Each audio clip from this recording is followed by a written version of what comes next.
It's Thursday, March 12th, 2026, and it's time to dive into the swamp. So don't forget to like and subscribe to the channel for daily updates you probably won't see in the mainstream. Every article is linked below in the description. And if this video is a tad too long for you, the highlight clips from tonight will begin dropping on the channel tomorrow morning around 8 o'clock a.m. Eastern. And I finally got the Operation Epic Fury counter in the top right corner, which is currently at 12 days, 21 hours, and 53 minutes, which originally began on February 28th at 1:30 a.m. Of course, that's the Iranian conflict that the U.S. and Israel are engaged in. And over on the left is the Democrat shutdown counter going on for 26 days, 23 hours, and 23 minutes, which originally began on February 14th when Democrats voted no to provide funding to DHS, of course, leading to a partial government shutdown now for the third time in just 6 months. So how do you like that? All right, so let's get straight into it. FBI Director Kash Patel. FBI personnel are on the scene with partners in Michigan in responding to the apparent vehicle ramming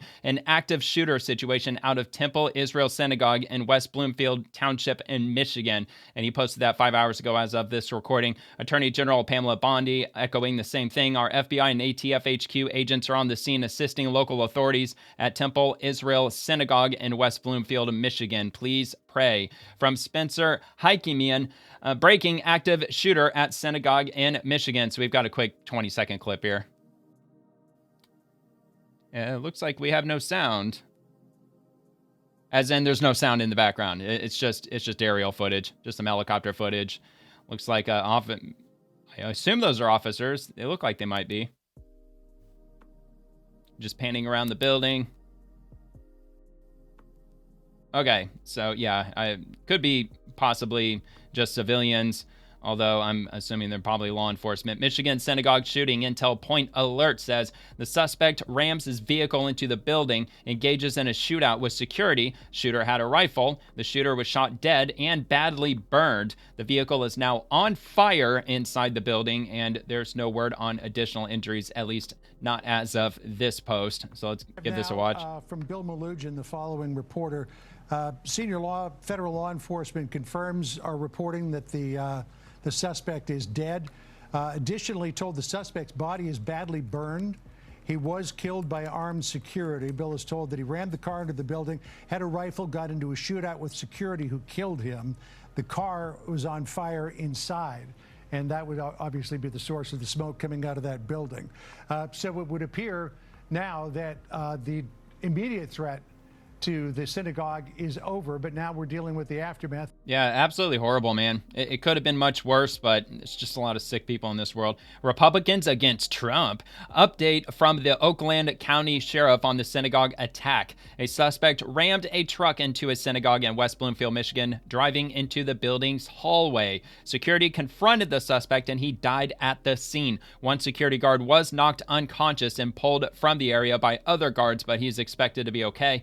No one else was injured, and the vehicle is being checked for possible explosives. So here's a press conference. So did you confirm that it was security that shot and killed the suspect here? Well, we can't say what killed him at this point, but security did engage the suspect with gunfire. Did the suspect have a weapon?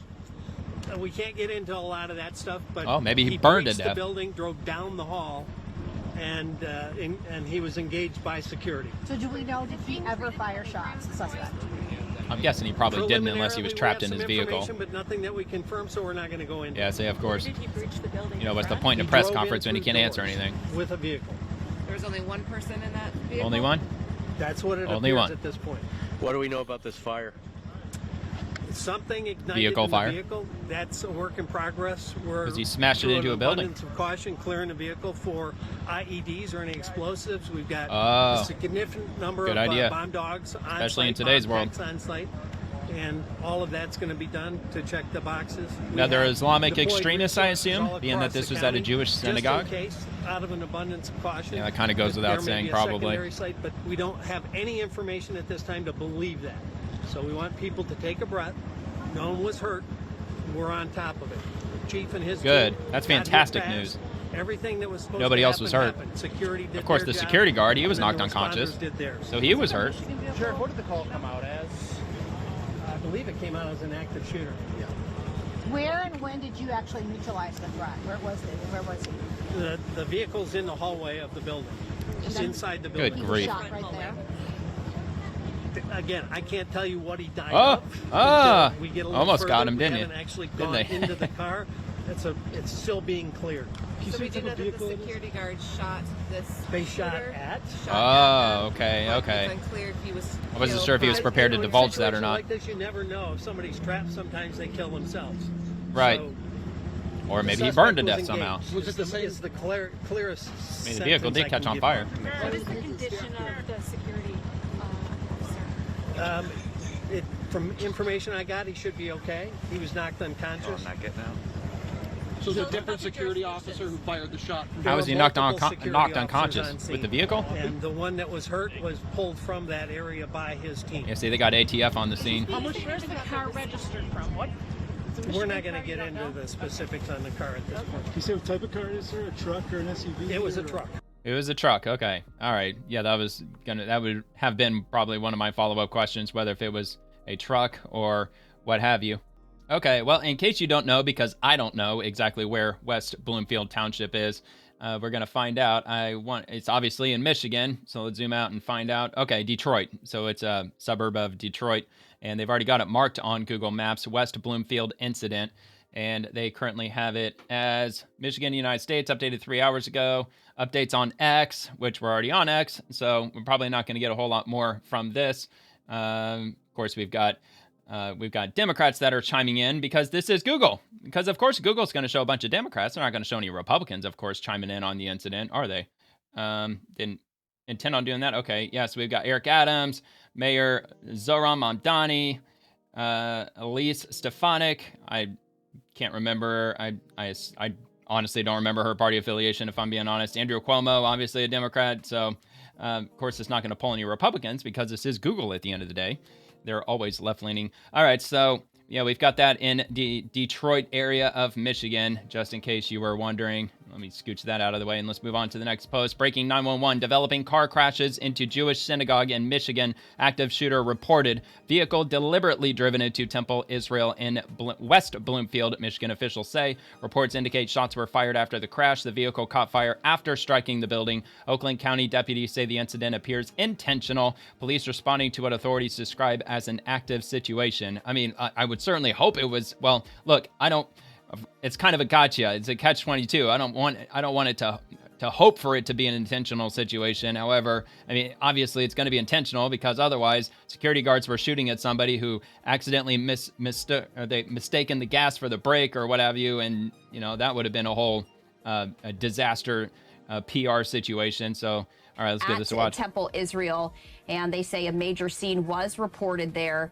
If you're familiar with the assuming that's all area, this smoke is from the located car. on Walnut The truck, Lake I mean. Road. So a live look there thanks to our Fox 2 Detroit helicopter, as we see that there is some smoke there from a building, and that seems to be where the helicopter is concentrating some this big-ass live houses. I thought look. those were- It's a little those were hard to apartment tell, but we buildings. do see that emergency responders are surrounding this building. According to Fox 2 Detroit, there is a threat underway and it's cold.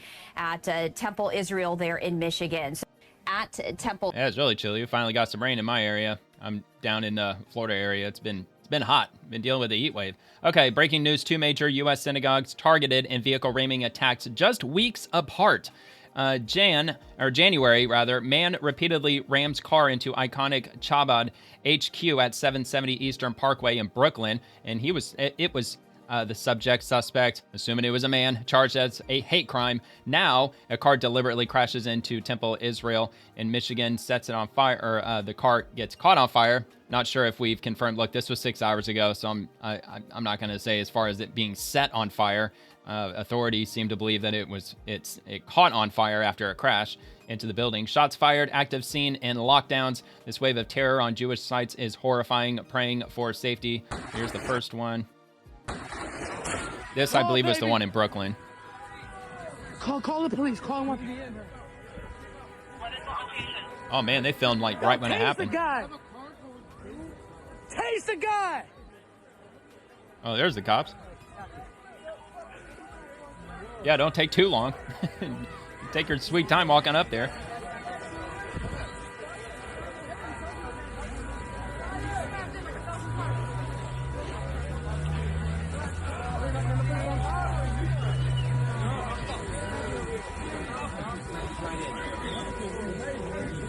only thing the witness. All right, well, it looks like they're arresting him. Yeah, okay, yeah, they got him. Again, this was a few weeks ago. Have the cop. Dude, was it worth it? What the hell was the point?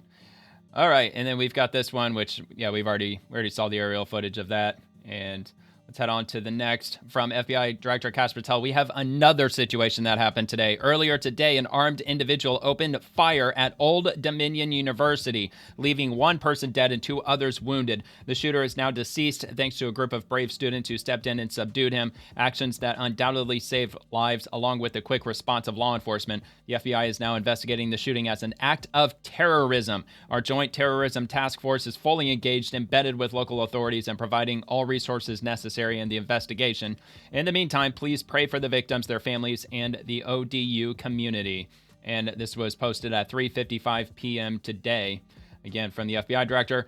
And we have this from Nick Sodor. Breaking: a gunman is dead after opening fire at Old Dominion University in Norfolk, Virginia. Police responded very quickly, resulting in only 2 people injured by the shooter. The extent of their injuries currently is unknown. This was earlier in the day at 11:56 a.m. when he posted this. So we got this from Fox. Virginia.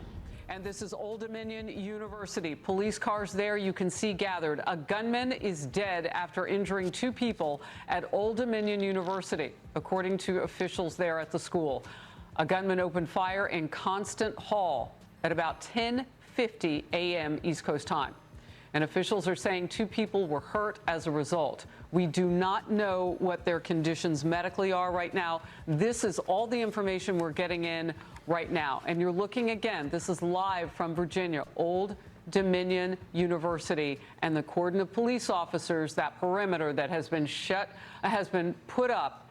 And I want to go now and focus James Gagliano, retired FBI supervisory special agent and a Fox News contributor. Good to see you today. We don't have a lot of detail on this, but I want to know your first quick thoughts. That's a big show of force showing up. We know we have 2 people injured, don't know how badly. Yeah, so Harris, unfortunately, this is kind of like our new normal, right? We deal with these, whether or not this was a mass shooting, whether or not this was a hate crime. This could have been workplace violence. It could have been a love triangle. We have to keep our aperture open on the investigation. I'm assuming that's not the case, now, since they're treating it as an act of terrorism. Only because the gunman, from what we're hearing, is down. Police want to immediately go to the sound of the guns, stop the threat, interdict them immediately, get help to the wounded, and then slow things down. The next most concerning thing here, Harris, was this a lone attacker or was this part of a larger conspiracy? Yeah, and all right. And it's ongoing, as far as I understand, from Benny Johnson. Old Dominion University shooter in Norfolk, Virginia, is dead and ID'd as Mohammed Jallo from Sierra Leone. He was arrested in 2016 attempting to provide material support to the Islamic State of Iraq and the Levant. ISIL, I-S-I-L. I believe that's ISIL, not ISIS, which I thought they were basically the same thing. He was released in 2024 under Joe Biden. So here's some footage of them carrying him out. I don't believe that it is graphic in nature. So we will give this a play. Okay, they've got it blurred out. Where's that the suspect? So yeah, apparently that was the shooter that they were carrying out of the building. Report: the FBI held an active shooter training drill just 6 weeks ago at the same Jewish temple in Michigan that was attacked today. My bad. This should have been up a couple of posts up. FBI held an active shooter training session or drill 6 weeks ago at this temple. The suspect reportedly drove his vehicle into the building and down a hallway before being killed after engaging in gunfire with security. His vehicle caught fire after something ignited inside the vehicle, according to Oakland Sheriff Mike Bouchard. And let's see if there's anything new here. We have just learned that the FBI Detroit held an active shooter training drill situation. I should say, yeah, okay, a training drill, just 6 months ago at this temple. 6 weeks ago. Okay, 6 weeks ago. 6 weeks. They held an active shooter training session or drill 6 weeks ago at this temple. Dude, that is crazy, the coincidence. Okay, and President Trump chimes in and he says, I want to send our love to Michigan Jewish community, the Michigan Jewish community, and all the people in the Detroit area following the attack on the Jewish synagogue earlier today. He's been fully briefed. It's a terrible thing, and we're going to get right down to the bottom of it. Before we begin, I want to send our love to the Michigan Jewish community and all of the people in the Detroit area following the attack on the Jewish synagogue early today, and I've been fully briefed, and it's a terrible thing, but it goes on. We're going to be right down to the bottom of it. It's absolutely incredible that things like this happen. Yeah, unfortunately, it seems like only the shooter was killed, although I believe that it said in this situation, Norfolk, Virginia, that let's see, was anybody else? Only 2 people injured by the shooter. Okay, so in both circumstances, it doesn't appear anybody else was killed except for just the suspects, the people who perpetrated these horrific acts, these terrible acts. And let's see what we got from Chuck Schumer. So we've got Democrats chiming in on this. I looked just down the list in general, and I didn't come across any Republicans, even though I'm sure that they're chiming in on it. It's just for whatever reason they were trying to throw Democrats at me. I'm closely monitoring the situation at Temple Israel in Bloomfield Hills, Michigan, and am praying for the well-being of the school children, congregants, synagogue staff, and first responders. I'm grateful to the local police for their quick response and will continue to track the situation as it unfolds. Detroit News, active shooter alert issued at West Bloomfield Synagogue. So we already saw the video clips. However, this is from the local news in Detroit, so I will have that linked below.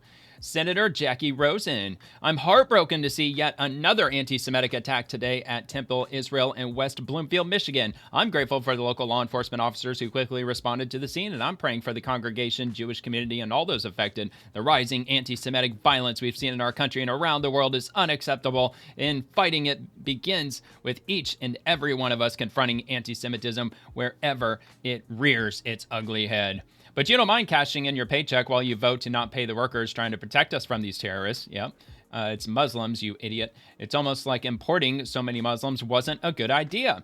Think now might be a good time to fund DHS? Yeah, you'd think so. It's literally your fault. You failed to protect us citizens even though we were sounding the alarm. What about tomorrow's terrorist attack? See, you don't care at all. Go kiss their terrorist rings. You voted for Kristen Clark, who started your Antifada. Please include the left wing of the Democratic Party, the entire DSA, and radical Muslim preachers among the locations where you confront anti-Semitism. So clearly people are not very happy with the Democrats, in some people's opinions, pretending to care. But I won't leave that as my opinion. I'm sure most people in the comments would agree with that, though. From Mayor Mamdani, Mayor Zoran Kwame Mamdani from New York City. The attack on Temple Israel in West Bloomfield, Michigan is horrifying. My thoughts are with the congregation and all who were shaken by this act of anti-Semitic violence. I'm continuing to closely monitor the situation. Out of an abundance of caution, the NYPD will continue to deploy high-visibility patrols to Jewish, religious, and cultural institutions across the 5 boroughs. What the hell does high-visibility patrol mean anyway? What, are they going to have, like, reflecting jackets? Are they going to glow in the dark? And, of course, they start right off. Fuck you, all the way off to the direction that isn't aligned to Mecca, you piece of S. Goat, blank, loathsome, drag to this city. Stop lying, you are celebrating this, you disgusting American-hating jihadi. And this you, did Mamdani remove protections for Jewish people as soon as he took office? Yes, New York City. Mayor Mamdani revoked several executive orders from his predecessor, Eric Adams, on his first day in office. I actually remember reading about this back in January, and I distinctly remember reading this on this show, including 2 that were framed as protections for Jewish people and institutions. He rescinded an order adopting the International Holocaust Remembrance Alliance working definition of anti-Semitism, which includes examples where certain criticisms of Israel could be considered anti-Semitic. He also revoked an order prohibiting city agencies and employees from participating in the boycott, divestment, and sanctions movement against Israel. Well, because of course he did. And yeah, we got more images, more memes. Probably just going to keep getting spicier the further I go. You hosted the same ISIS-supporting people yesterday. After you hosting pro-Palestinian activist Mahmoud Khalil, former leader of Columbia University's anti-Israel protests, for iftar at Gracie Mansion, with critics labeling Khalil a Hamas sympathizer and questioning the mayor's anti-Semitism stance. STFU. Yes, Muslims driving explosive laden pickup trucks into Jewish grade schools is concerning. Islam is not compatible with America. Anyway, so it kind of goes without saying that that's the feedback that they're going to be receiving. Rep. Jason Crow, no one should have to live in fear, especially at their place of worship or school. My thoughts are with the Temple Israel Synagogue in Michigan and the Jewish community. We must call out and defeat anti-Semitism. I'm actually surprised that they're not grandstanding on gun violence like they usually do. So you've spoken to your party own yet, Congressman. How's the battle going? Jason, it's called Islam. Say the word. Ban Islam from America. When will you call out Islamic extremism? Pick one. Muslims, Jewish people. I pick the latter, the later. Lots need to live in fear due to progressives who invite and celebrate such wingnuts being here. Since anti-Semitism comes from the left, thanks for letting our border be wide open for 3 years. On our side too, Rep. Crow, we can't just call it out from the right and ignore it on our side. Well, it isn't happening on the right. I mean, look, if it is, then drop one instance in the comments. Just give me a date and the situation. Like what kind of crazy anti-Semitic event happened that was distinctly from the right, from Republicans or conservatives or MAGA or America First or whatever the hell you want to call them. You know, just choose any of them, because I can't come up with any. There's none that I can think of offhand, at least. Did you say this after Boulder? Here's one cool thing. You and no one else can control how someone feels about certain people, nor can you do anything about what people say. This is America. People can say what they want. Shed your tears and move on. Your whole district lives in fear of TDA, yet you continue to protect the violent gang members. And then it just goes on from there. So that's the last one I have. And then I'll finish this up with Secretary of the Army. He says, I'm deeply saddened to hear about the shooting at Old Dominion University and our 2 Army personnel who were injured. I'm praying for them and all those impacted by this terrible event. Honorable Dan Driscoll, Secretary of the Army. And we'll roll on to the next topic from U.S. Central Command. So we're going to get into some of the Iranian conflict. U.S. Central Command is aware of the loss of a U.S. KC-135 refueling aircraft. Yes, they lost a refueling aircraft. The incident occurred in friendly airspace during Operation Epic Fury, and rescue efforts are ongoing. 2 aircraft were involved in the incident. One of the aircraft went down in western Iraq, and the second landed safely. This was not due to hostile fire or friendly fire. And, of course, they have an article or further information. Yeah, definitely not an article, just very little additional information. Sounds to me like they were in the process of refueling, and whichever plane was accepting fuel from this aircraft must have made contact with it in some way or another and damaged it. And I mean, it's horrible.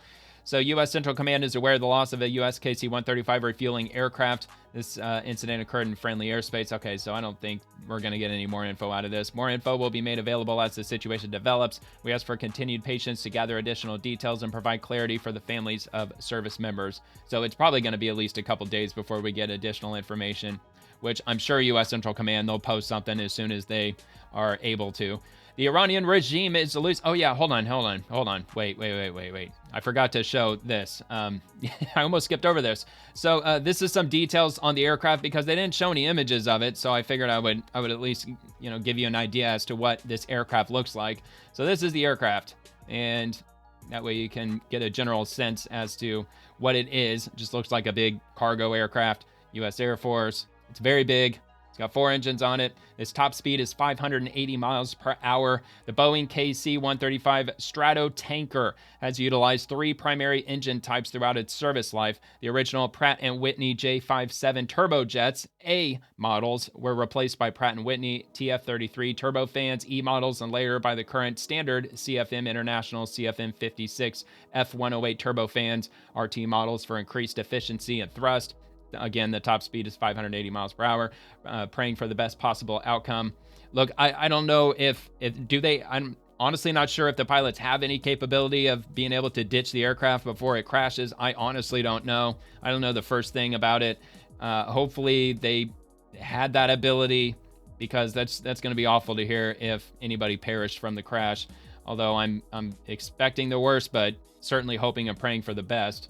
Okay, so we'll move on to the next. The Iranian regime is losing air capability day by day. U.S. forces aren't just defending against Iranian threats. We are methodically dismantling them. So we've got more footage as I crank up this ASMR. Oh, man. Fire and more fire. Taking out another one. Ooh, that's a big one. Big plane. They ain't going to be using that one again. And another one.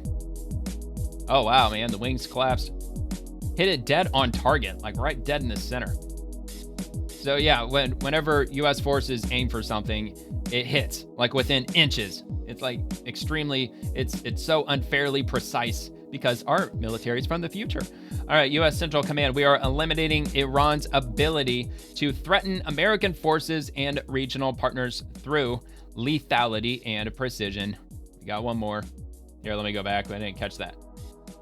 Bam. And another. Holy moly. And another one. Another one bites the dust. Damn, that's a big ass explosion. Kind of sucks we can't see this in color, like in standard imagery. Oh, I can see, aren't those rocket launchers or whatever you call them? They're gonna be using that again. No siree. Man, just blowing them up. Over 5,000 targets have been hit so far. And honestly, at this point, it's probably getting close to 6,000 because I think that number was given a few days ago by now. All right, U.S. Central Command, Operation Epic Fury, March 12th update. So I'm not sure if they're going to start updating us on a daily basis, but they're updating us today, March 12th update. And it says as follows: as of March 12th, 2026, U.S. Central Command, CENTCOM, commenced Operation Epic Fury at the direction of the President of the United States. CENTCOM forces are striking targets to dismantle the Iranian regime security apparatus, prioritizing locations that pose an imminent threat. And the operation, of course, launched February 28th at 1:15 a.m. Eastern Time in Iran. So, here we go. Here's the update. The approximate number of targets they've struck is up to 6,000. So it's no longer 5. They're up to 6,000. So they're counting up quick. Iranian vessels damaged or destroyed. 90-plus vessels destroyed. 60-plus ships. 30-plus mine layers. And I say that more dramatically because just yesterday, the number was like 52. 52, 53 ships that were damaged or destroyed. Now we're up over 90, approaching 100. So that's got to be the majority of their Navy, I would imagine. And here's the list of the U.S. assets deployed. Just like the last time I showed this, I'm not going to go through and read it because there's a ton of it to read, and I've already read this list at least twice before. But of course, they've got the B-2s, the B-1s, the B-52s. They've got drones, refueling ships, nuclear-powered aircraft carriers, and the whole 9 yards. I mean, like our entire arsenal's out there being deployed. And the types of targets that they're going after involves the command and control centers, the IRGC headquarters buildings and intelligence sites, integrated air defense systems and ballistic missile sites, Iranian Navy ships and submarines, air defense systems, anti-ship missile sites, military communication capabilities, ballistic missile and drone manufacturing facilities, weapons production facilities, surface-to-air missile facilities, and mine-laying ships, factories, and warehouses. So they're going after everything. And look, I don't know if they want to keep that technically classified or maybe it was hit by Israel. However, their central bank was hit either by the U.S. or by Israel. I don't believe that they said which one, whether if it was us or if it was them. Maybe they did by now. I haven't come across that information unless I'm just not thinking of it right now, and they didn't indeed include that information last night. But the central bank, the bank where the IRGC gets their paychecks, literally, it was bombed. So now they're extra pissed off because now they can't even get their paychecks. All right, Rapid Response 47. This is from Hugh Hewitt, broadcasting, let's see, Salem News Channel affiliates. So assuming that's in Oregon. Morning glory. President Trump and the U.S. are waging a righteous battle and winning. On Fox News. Let's have a look at this. Actually, matter of fact, let's see if this is related. I doubt it. And no, it's not. It has to do with Epstein. All right. The United States and Israel are winning this battle with the Islamic Republic of Iran decisively. Our Gulf allies are standing strong. The cost has already been high, with 7 U.S. service members dead and many wounded, some seriously. Soldiers of the Israeli Defense Forces have been killed and civilians in Israel and among the Gulf states murdered by the lashing out at every country in the region by the Islamic Revolutionary Guard Corps. But of course, some hard left partisans hate the prospect of either President Donald Trump or the United States winning an important, indeed crucial battle. That includes, shockingly, Catholic cardinals in the U.S. These cardinals are putting politics ahead of faith and demonstrating deep ignorance of national security affairs combined with indifference to the patriotism of their parishioners, many of whom with family on the front lines, which can be expected to at least stop giving to an anti-American church, if not leave it. For anyone who, out of ignorance, real or feigned, does not understand the nature of the regime atop the 91 million innocent people of Iran, these fanatics murdered 35,000 of their own people in 2 days and nights of terror in January in Tehran and across other cities in the vast country. 35,000 people. The Iranian Revolutionary Guard Corps numbers between 150 and 200,000, and their street thugs, Bayaj, between 4 and 5 times that. So 1 million of Iran's people cruelly repress the other 91 million. The left in America refuses to come to grips with how evil the Iranian regime is and for how long it has been so. They seem to have forgotten the original hostage crisis, the murder of our Marines in Beirut in 1983, the destruction of the Khobar Towers in Saudi Arabia in 1996, and countless other acts of assassination and mass terrorism since the regime seized power in 1979. They do not know that we know for a certainty that Iran murdered and maimed thousands of our troops in Iraq in the war that began in 2003. Our political left is defeatist and in the grip of their appeasers and anti-Israel caucus. That left now includes at least 3 high-profile Catholic cardinals. The Senate and House GOP should stand proudly behind President Trump and proclaim the Islamic Republic of Iran as the evil and malignant terrorist regime run by theocratic fanatics that it has been for 47 years.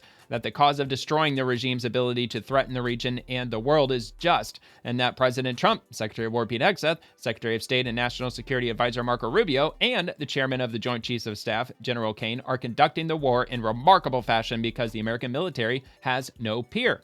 I hope House Speaker Mike Johnson and Senate Majority Leader John Thune persuade the caucuses they lead to agree to bring forward a second reconciliation process to quickly resupply the military with the funds to replenish the ordnance expended and indeed to go further, to fully fund the next 3 years of spending necessary to the rapid build-out of the Golden Dome and the Golden Fleet, while also making sure the equal of any of our allies, Israel, has the funding and hardware we can provide to assist them on all of their fronts. The righteous battle with Iran and its proxies needs to be proclaimed and explained and cannot be done too often or too loudly. And as a Roman Catholic, I hope some of our braver and certainly better informed cardinals stand up and address the brothers in red who have flown off the rails of national security reality. Democrats who are defeatist, appeasers, anti-Semitic, or simply deranged by their hatred of President Trump, you keep speaking up too. History will record your positions. The region and the whole world is far better off already because of the crushing of Iran's sinking capability and will be immeasurably blessed by the collapse of this insidious regime. What we have witnessed by the Yosemite Sam response of Iran to the attacks by the U.S. and Israel should have awakened even the least observant consumer of news to the nature of the regime. The mullahs ordered everything in their arsenal fired at all of our neighbors, none of whom, other than the U.S. and Israel, were involved in the conflict. In this respect, Iran acted as Hitler's Germany did after Imperial Japan attacked the United States at Pearl Harbor on December 7th, 1941. Germany unilaterally declared war on the United States 4 days later, or 4 days after, the day that will live in infamy. And anyway, so it's going to go on for quite a bit longer. I'm not going to go through the whole thing. It's quite a long read. But anyway, Hugh Hewitt is the person who wrote this op-ed, and he's a Fox News contributor and host of the Hugh Hewitt Show. And yeah, I mean, he makes some sense. Although with the IRGC numbering in the hundreds of thousands of people, I think just aerial strikes is probably not going to be enough to defeat them completely. I mean, look, to those who say that boots on the ground are inevitable, I mean, just given those numbers and plus those who work with the IRGC or align themselves with the Ayatollah or the Islamic Republic, the regime, numbering over 1 million people.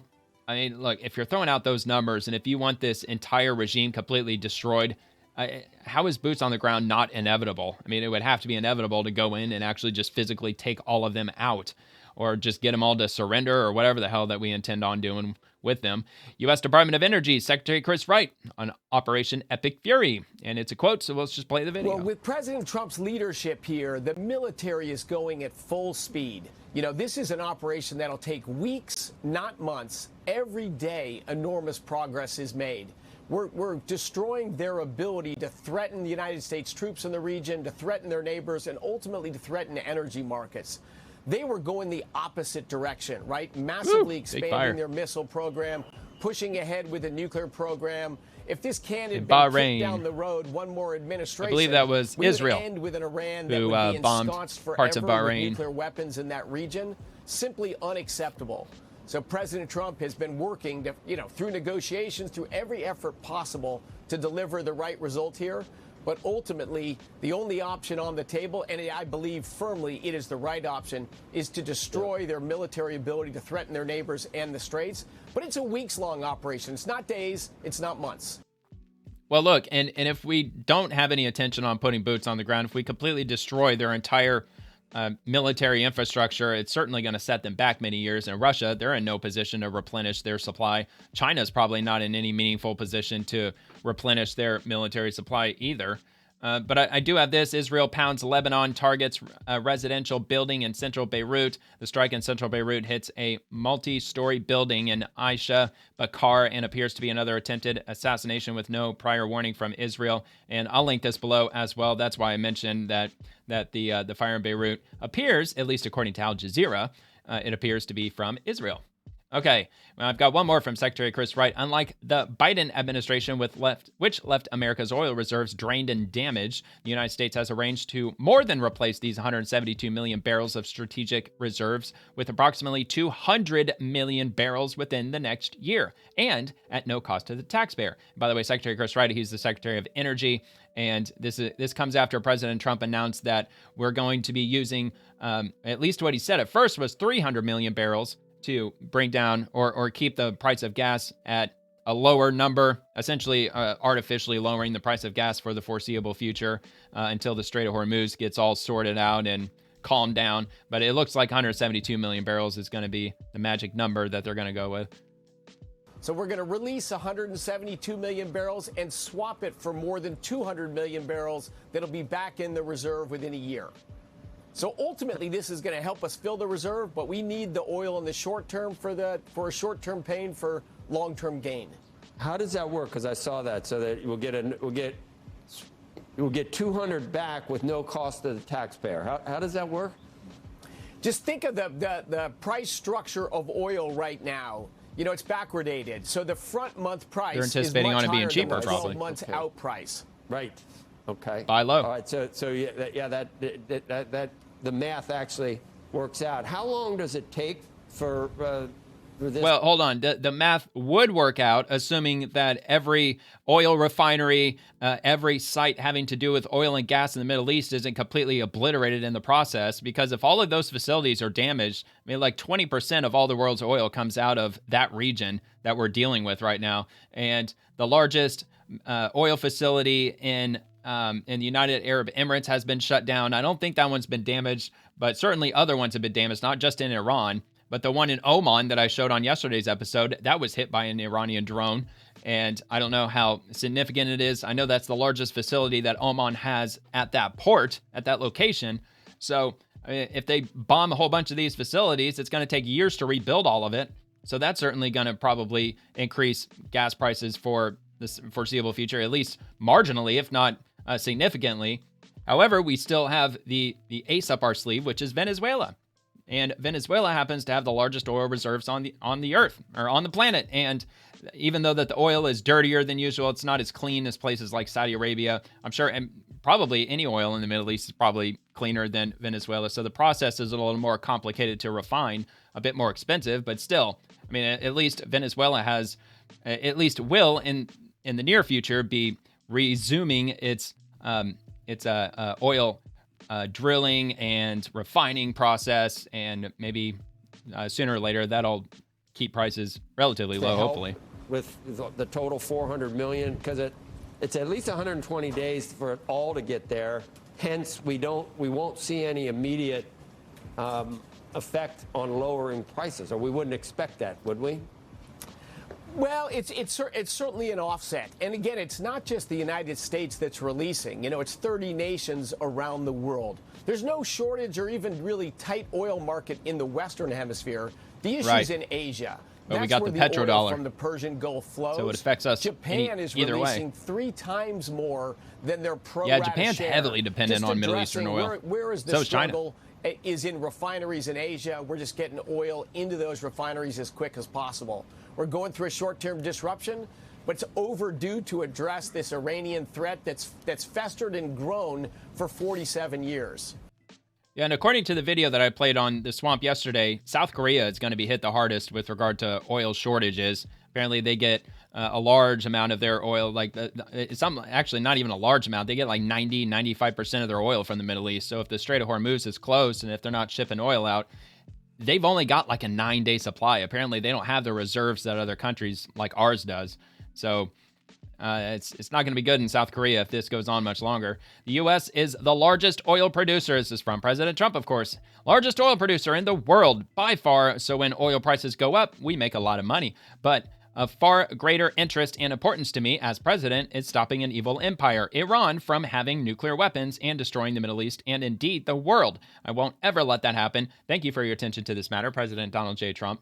Of course, they don't say like what the yield might be for any nuclear weapon that they develop. I would just kind of, I guess, exercise my personal common sense and conclude that it's not going to be a freaking 50 megaton Tsar Bomba thermonuclear warhead that they're going to develop. It'd probably be something along the lines of perhaps the atomic bombs from the 1940s, or maybe like the early, I think even by the early 1950s, we were still at the process of developing like multiple megaton sized nuclear weapons. So regardless, a nuclear weapon's still a nuclear weapon at the end of the day. Regardless of the yield, it would still be absolutely catastrophic, no matter, how powerful it would be. Okay, Caroline Leavitt, the White House press secretary, on March 2nd, whatever happens with the regime in one form or another, it's incidental to the president's primary objective here, which is to make sure the Iranian terrorist regime does not build a nuclear bomb. In a perfect world, yeah, we would love it if somebody came to power in Iran who was willing to work with the United States, who was willing to show some respect to the United States, and again, most importantly, made that long-term commitment that Iran cannot have a nuclear weapon. But ultimately, Jesse, whatever happens with the regime in one form or another, it's incidental to the president's primary objective here, which is to make sure the Iranian terrorist regime does not build a nuclear bomb. So, there are a lot of things that could happen with the regime. Obviously, the president and I would prefer that you have a friendly regime in Iran, a stable country, a country that's willing to work with the United States as opposed to, bomb our soldiers and try to build a nuclear weapon. But fundamentally, so long as we achieve the president's objective to make it clear that Iran can't build the bomb, I think the president will be happy with the outcome. Well, it looks like we've probably already met that objective by now, probably in spades with hitting 6,000 different targets. And another one from Rapid Response, the U.S. Ambassador to the UN, Mike Waltz. He says, on the UN Security Council condemning Iran's strikes in the Middle East, a lot of these Gulf nations historically have kind of been in a neutral position when it comes to Iran. You're seeing the Abraham Accords coalition standing strong and fighting back. We're going to clean up the UN and get it back focused and working not just for the American people, but for the world. President Trump's going to do for the UN just what he did for NATO over the last 8-9 years. But in this case, here's why it's such a big deal. This resolution in the Security Council by all of our Gulf allies today. Number one, a lot of these Gulf nations historically have kind of been in a neutral position when it comes to Iran. Qatar, for example, shares a huge gas field for them. Well, today they are unified. They are standing together. There's no disagreement amongst them. And they are publicly on the world stage condemning Iran and calling them out for the indiscriminate firing in all direction of hotels, resorts, ports, airports. This strategy Iran has of trying to sow chaos and shake our allies and even shake us in Israel has absolutely backfired. You are seeing the Abraham Accords coalition standing strong and fighting back. And then another piece to that, Sean, was guess where Iran and guess where Russia and China were today? China and Russia abstained. They backed away They didn't stand with Iran when it really came down to it, especially with the Gulf Arabs standing strong. So, look, we defended Israel today. China knows better than to fuck with President Trump. Against Hezbollah and its fight to the north. Tariffs just went up to 500%. In the UN Security Council, we had all the Gulf Arabs 13-0 with 135 nations standing with them. And then tomorrow, you'd love to hear it. What the heck is the UN good for? Well, tomorrow we're going to have them talking about snapback sanctions and keeping the maximum pressure up that President Trump put in place his first term and put back in place this second term. So we're fighting the fight on all fronts, Sean. And this is the diplomacy that we can have on the world stage to match what our great warfighters are doing. Well, and a hell of a fight is what he's got dealing with the UN, the woke UN. So I do not envy his job.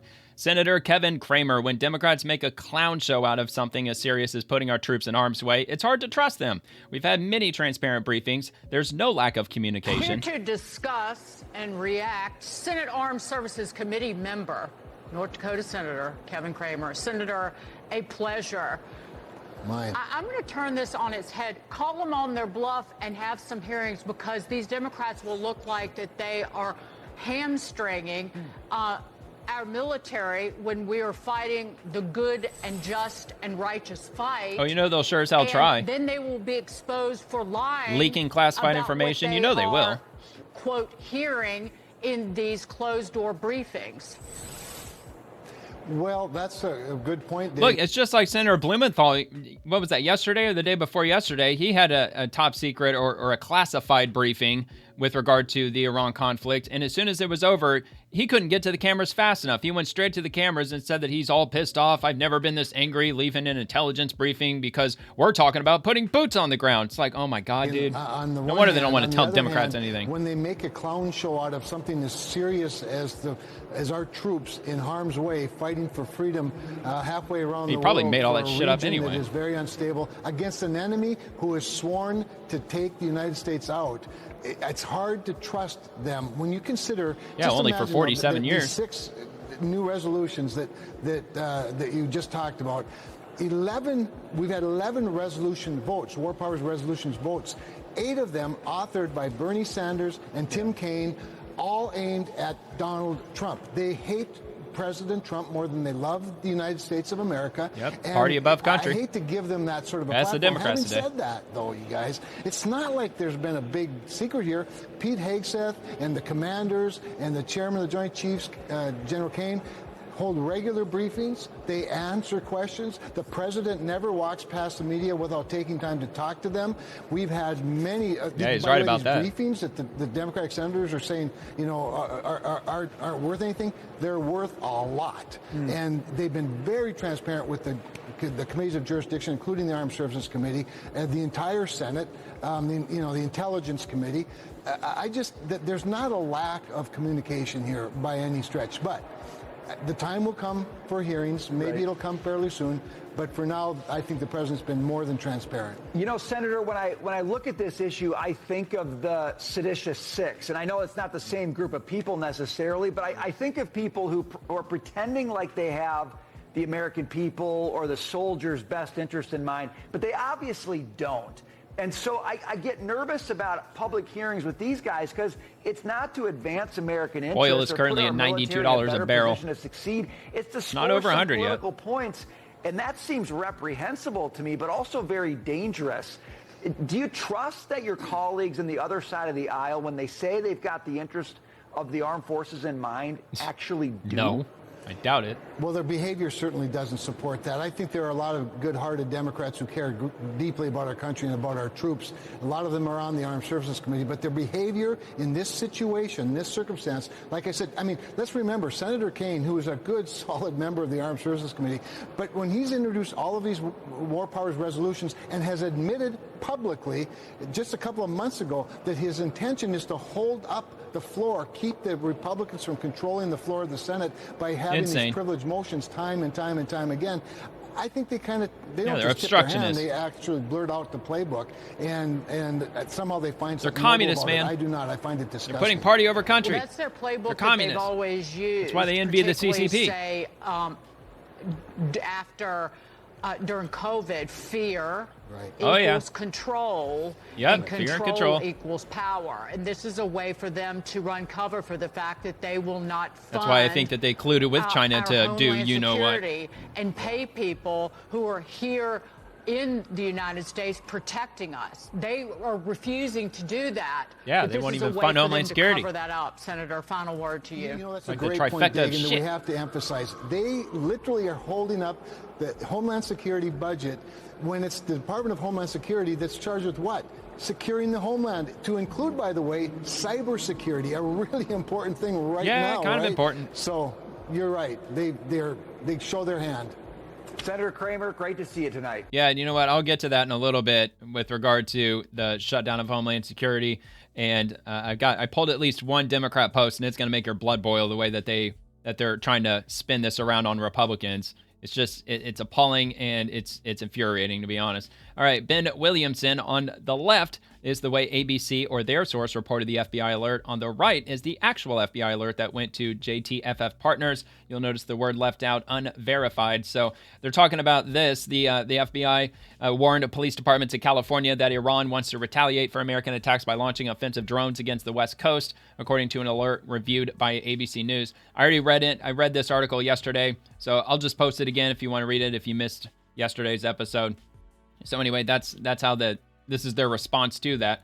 So this is the first one. Here, let me just double check and see. So for dissemination to the public or press, this message contains raw information subject to revision and is provided for your situational awareness only. Okay, so he's saying that on the left is the one that was published, and they left out unverified, apparently. And then on the right, we recently acquired unverified information that as of early February 2026, Iran allegedly aspired to conduct a surprise attack using unmanned aerial vehicles from an unidentified vessel off the coast of the United States homeland, specifically against unspecified targets in California. In the event the U.S. conducted strikes against Iran, we have no additional information on the timing, method, target, or perpetrators of this alleged attack. All right, so after reading that first, let's read how it was published. We recently acquired information that as of early February 2026, Iran allegedly aspired to conduct a surprise attack using unmanned aerial vehicles from an unidentified vessel off the coast of the United States homeland, specifically against unspecified targets in California, in the event that the U.S. conducted strikes against Iran. According to the alert distributed at the end of February, we have no additional information on the timing, method, target, or perpetrators of this alleged attack. So, yeah, they did. They left out the word unverified. So that's a little misleading, I suppose. Oh, okay, so we got some community notes with regard to this. ABC presented the text of the alert sent to law enforcement agencies as a verbatim quote, but the story removed the word unverified from the quoted text. So community notes is actually agreeing with Ben Williamson in his analysis on that article. So playing dirty games. All right, from Defiant L's, a liberal woman tells Iran not to attack California. California did not vote for Trump. I'm sure they care about this. So there was this report that Iran had a drone, and they're going to attack California. Excuse me, I need to talk to you for a minute, Iran. We had nothing to do with electing this man. Nothing. We are a very liberal state. We despise this man. Why are you pro-Iran? Oh, but you know Iranian what? regime? I think it's probably this miserable lying administration put the idea in Iran's head. I think that's it. We had nothing to do with him. Nothing. Yeah, because it has nothing to do with their geographical location. It has nothing to do with the fact that a lot of Iranians are in Mexico, and that might be the reason why they're planning on, or they have threatened, potentially, unverified, by the way, to attack the West Coast. But of course, they're going to blame everything on Trump because that's what they do. And of course, I'm sure those glasses, they were totally not a dead giveaway that she's an ironclad leftist. All right, U.S. Southern Command. So this is a different area of the world. This is dealing with the Caribbean and the Pacific Ocean with regard to the narco-terrorists and so on and so forth. The U.S. Navy Marine Corps team deployed in the Caribbean remains on watch to take decisive action against designated terrorist organizations. U.S. military forces deployed in the SOUTHCOM area of responsibility are supporting Operation Southern Spear, operations directed by the Department of War and the President's priority to protect the homeland. And then they tagged in the Marines and Secretary of War, U.S. Navy, and we've got a little bit of video footage here.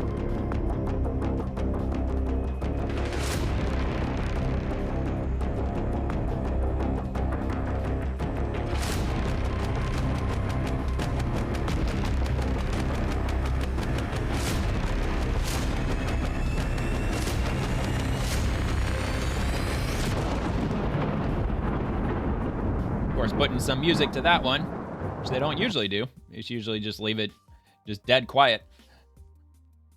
Which I'm assuming that was one of those oil tankers that they seized that was leaving Venezuela. I'm assuming before Maduro was captured, but I could be wrong. All right, U.S. Coast Guard, crisis leadership at its most urgent. As America's maritime first responder, the Coast Guard is always ready for the call. On Tuesday morning, when a barge caught fire on Delaware Bay, our men and women from the Coast Guard Cutter Sector Delaware Bay responded, working with local emergency responders and partner agencies to establish a safety zone, issue a broadcast notice to mariners, and mitigate the risks additional fires, responding to crisis and contingency as a Coast Guard Corps mission, through which we fulfill our sacred trust to save lives every day. And then they've got more reading on that. So here's an image of the fire that broke out on that vessel. And of course, the Coast Guard showed up and saved the day out in Delaware Bay. That was a big fire, man. It's brutal. And they're not getting paid, by the way, because the Coast Guard falls under the Department of Homeland Security. And Democrats decided that it's not worth giving them paychecks because they're all mad about Trump. They're mad that Trump is trying to deport illegal immigrants. So therefore, the Coast Guard is not going to get their paychecks. Which, I mean, that's kind of admirable that they didn't actually just throw a jab at Democrats in this post. They stuck straight to the mission, accomplishing what they're setting out to do in the Delaware Bay. Okay, next order, breaking. John Thune confirms he will bring the Save America Act, not Save Act. Oh, President Trump says it's Save America Act, not the Save Act, Save America Act, to the floor for a vote next week. But this is not enough. Without the enforcement of the talking filibuster, the bill will fail. Of course it's going to fail. Failure is not an option. We need the names of the holdouts, which I read that again. I read that yesterday on the Swamp. There's, I believe, 7 names that I read in total of those who are planning not to vote for it. This is 5 minutes in totality, so I'm not going to play the entire thing, but I'll repost this. There's a direct link to my profile down below, but I'll at least play the first part of it. Mr. President, later today, we will finish up the 21st Century Road to Housing Act, the latest piece of legislation in Republicans' affordability agenda. Of course, that's important, but the Save America Act is far more important right now. The Save America Act to the floor, and we'll be having a full and robust debate. So, Mr. President, what is the Save America Act? It is a package of common sense policies, the kind of common sense policies that should get an automatic yes vote from literally every member of this body. 71% of Democrats support it. At the core of the Save America Act is the requirement that individuals provide proof of citizenship to register to vote and then show an ID when they go to the polls. In other words, it would require Americans to demonstrate that they're eligible to vote and that they are who they say they are when they go to do so. Yeah, because Democrats allowed 20 million illegals to pour into the country. Common sense. But it's pretty common sense, right? We require photo ID for a whole lot of things in this country for obvious reasons. Getting on a plane, show your official government-issued photo ID. Go to the doctor, same thing. Provide your government-issued photo ID plus your Of course, we know all this. Mr. President, I'll stop with the list of libraries, but I think we can all agree that if you have to show photo ID and prove where you live to get a library card, it's not too much to ask voters to show ID to vote in federal elections. No, of course not. This bill, Jim Crow 2.0. That's what the Democrats are saying. It's not only deeply irresponsible and insulting to those who actually lived through that dark chapter in our history. Yeah, which is ironic because that was led by Democrats. The overwhelming majority of Americans, including minorities, who look at voter ID and see nothing more than common sense. In fact, Mr. President, I can really see only 2 reasons for Democrats opposing this legislation. Either Democrats are just reflexively opposing this proposal because it originated from Republicans, or come on. Democrats believe that there are, in fact, people out there voting illegally and that it's benefiting Democrats. Even Americans who are registered multiple times at multiple addresses. Mail-in ballots. I cannot think of another reason to oppose something so eminently reasonable. Of course, dead people. As requiring people to demonstrate that they're eligible to vote and that they are who they say they are when they go to the polls. Now, Mr. President, I'll have a lot more to say about the Save America Act. Yeah, it'll force them to clean up their voter rolls. About two they don't other want to do that. common-sense They don't even measures want to in the release bill them that would prevent because they know that it's biological fraudulent. males from competing in women's sports and protect minors from gender transition procedures. Two other things I should note that are supported by the American people. Okay, all right, so I'll just cut it there. The Save America Act is what I was primarily focused on here. All right, so according to Grok, the blue states that are refusing to release their voter rolls, will the DOJ be getting the information required to ensure their voter rolls are legitimate and free of prohibited voters? No, the DOJ is unlikely to obtain the full unredacted voter rolls from most blue states, Democrat-led, refusing to comply based on current litigation outcomes and trends as of mid-March of 2026. The Trump administration's DOJ has sued 29 states plus the District of Columbia, many blue and purple ones like California, New York, Illinois, Michigan, Oregon, Pennsylvania, Minnesota, Washington, Colorado, New Jersey, and so on, for refusing to provide complete voter registration lists with sensitive data, including driver's license numbers and partial social security numbers. Federal courts in California, Michigan, and Oregon have dismissed the DOJ's lawsuits, ruling that the federal government lacks authority under cited laws, the NVRA and the Civil Rights Act of 1960, to compel unredacted data from states which retain primary election administration power under the Constitution. These dismissals protect privacy and limit federal overreach. The DOJ has appealed these losses, including an expedited appeal in Michigan, but appellate rulings could come before or after the 2026 midterms. No broad wins yet. Other cases remain pending, but no reported successes forcing compliance from refusing blue states. Most provide only redacted or public versions or none. In contrast, about 11 to 12 states, mostly red ones like Texas, Alaska, Indiana, Kansas, Tennessee, have voluntarily complied or signed agreements to share full data. Critics argue that this is an unprecedented federal power grab to build a national database or enable purges. Yeah, like getting people off the voter rolls who have no business being on them, whether they're illegal immigrants or if they've been registered multiple times at multiple addresses and so on. DOJ insists it's for integrity checks, non-citizen removal mainly, with court setbacks in key blue states and no Supreme Court intervention yet. Full compliance from refusing Democrat-led states appeared blocked for now. For the latest check trackers from Brennan Center or DOJ press releases. So that's the latest. In case you were wondering if there was any movement as far as the DOJ compelling these states to release their voter rolls to make sure that they're on the up and up. Apparently, not a whole lot's moving.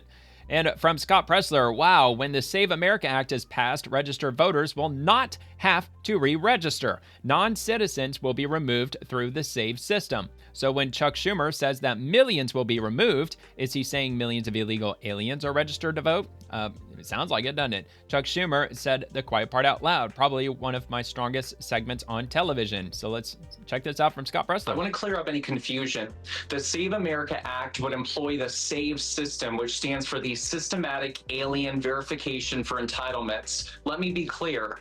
No registered voter that is currently registered to vote, Martha, will have to re-register to vote. What will happen under the SAVE system is any lawful legal voter will have their American Social Security number go through the SAVE system. And so long as they are lawful, so long as they are a legal American citizen, they will be able to stay on the voter rolls. And so when Senator Chuck Schumer says that tens of millions of Americans will be removed from the voter rolls, did he say the quiet part out loud? Did he allude to the fact that perhaps tens of millions of non-citizens are on the voter rolls?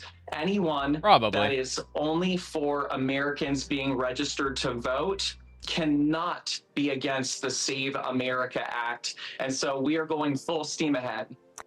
What is your... Well, and look, I don't see a big deal with putting or tying our Social Security numbers to our voter ID because the federal government's already got our Social Security numbers as it's administered by the federal government. And we got one more from Scott Pressler. I think I've struck a nerve.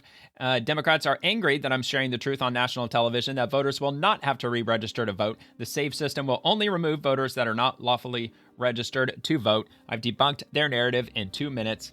And from one more from Scott Pressler, Senator Fetterman, Democrat of Pennsylvania, isn't voting for the Save America Act. And he says, I don't support it in its current state. Mail-in voting is safe, which I highly doubt that it is because they can just blanket ballot literally everyone. Like I've said, if you moved 2, 3, 4 times in the last 10 years, there's a strong argument that your ballot will be sent to your 2, 3, 4 previous addresses. And who knows who could end up picking it up, because in these states, I'm pretty sure that ballot harvesting is legal in some of these states, if not all of these blue states. And that's exactly what they're going to end up doing. They're going to be collecting ballots from all over the place. All right, so let's hear this. Your feeling about the president's emphasis, hard emphasis on the so-called Save America Act?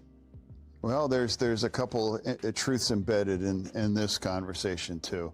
I don't support, in its current state, to vote Save America, and the president is constantly critical on mail-in voting, and that's ridiculous. It's safe. Some of the best examples in the country are from red states like.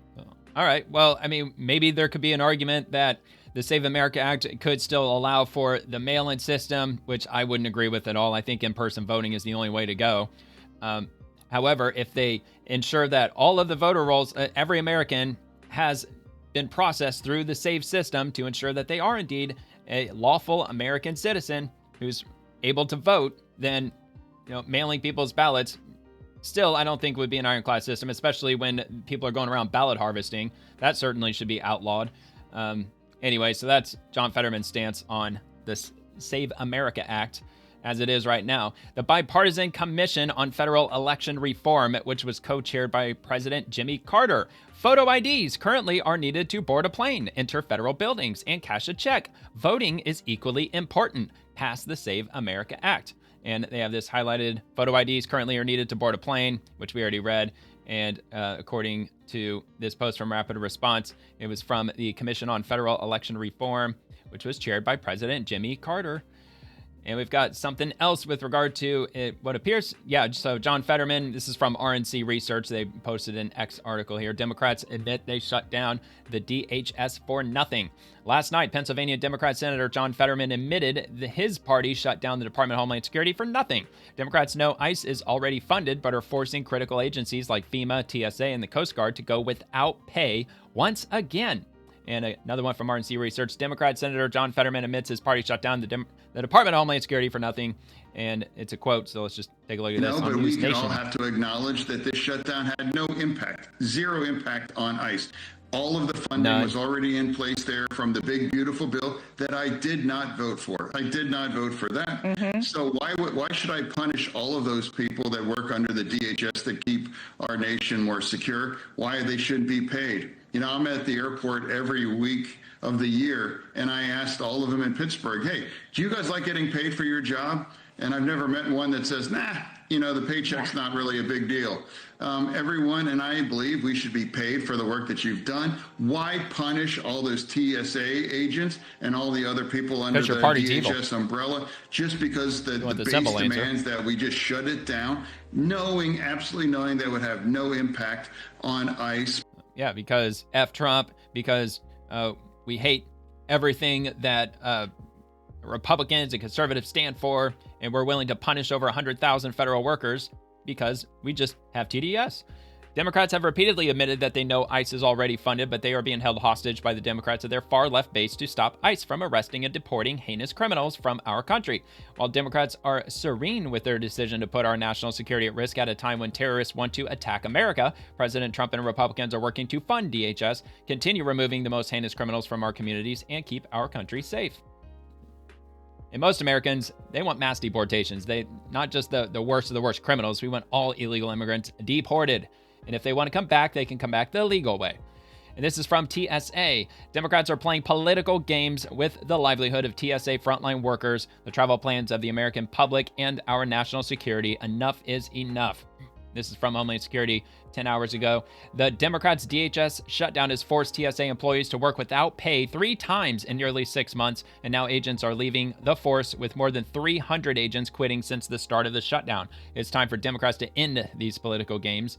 pay our TSA officers, and reopen DHS. The concern tonight, those long TSA lines could soon turn spring break travel plans into a travel nightmare, with TSA officers set to miss their second paycheck on Friday. Out of 50,000 TSA officers, the agency says 300 have quit since the start of the shutdown, and 6% are now calling out. But on Sunday, more than half the TSA officers failed to show up for work at Houston Hobby, leading to a 3.5-hour delay with lines snaking through the terminal. For people worried about spring break, should they be expecting 3-hour lines? It depends on where you're coming from, and we're going to have to adjust operationally depending on what we see. But we want folks to come to the checkpoint early, prepared, and please do be respectful to the TSA officers. All of it as Democrats say they're open to funding TSA, but are demanding ICE policing reforms. Yet again, frontline TSA workers are struggling to pay the rent, gas, and groceries. Using them as political Today, pawns. Denver Airport asked travelers to donate $10 and $20 gas and grocery cards to Crazy. TSA officers. Angelita Reed is already behind on her rent. Some bills might be put on pause until I get my check. Gas has gone up, so that's another expense. It does Dude, get everything's old. gone up. This is our third Thanks to shutdown, Biden. so it's very frustrating and it's stressful at the same time. Now, with spring break about to kick into high gear, concerned that more officers will call out or simply quit. Yeah, I mean, and they're talking numbers, over 150 million people that they're expecting to travel during the spring break season. That sounds like a crazy high number to me. However, maybe it is. I don't know. I live in a spring break destination, so I don't ever go anywhere for spring breaks. So I'm not sure how crazy the airports get. But I remember years and years ago, back when I was younger, spring break, it's a thing. It's a very popular thing. So I'm sure there are going to be probably around that many people traveling for the spring break, which is going to probably be all month. Caroline Levitt, a father of 3, felt that he had no other choice but to quit his job as a TSA officer and find other work as the Democrat shutdown of the Department of Homeland Security continues. And he gives a quote, which we'll hear here in the video. Robert Echeverria worked the TSA checkpoints at the Salt Lake City airport for 9 years, but with no paycheck or end in sight to the latest partial government shutdown, he quit. I love the agency. I love the people that I worked with, but my family has to come first. Was it a hard decision to leave? It definitely was. The father of 3 felt he had no choice but to take another job. He's now among more than 300 TSA officers who have quit since the shutdown began last month, according to agency figures obtained by CBS News. I think the hardest thing is seeing the struggle that my wife was going through, and not trying to bring more stress to her, but seeing her cry every night. How am I going to feed my family? How am I going to survive? It seems like still weighs on you a little bit.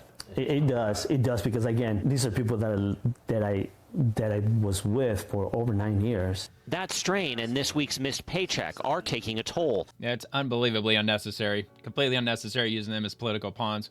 The Democrat shutdown of the Department of Homeland Security is a complete disgrace. Democrats in Congress are intentionally hurting innocent Americans for purely political purposes. Data 3 felt forced to quit his job at TSA as the partial shutdown continues. My family has to come first. And 300 other TSA agents feel the same way.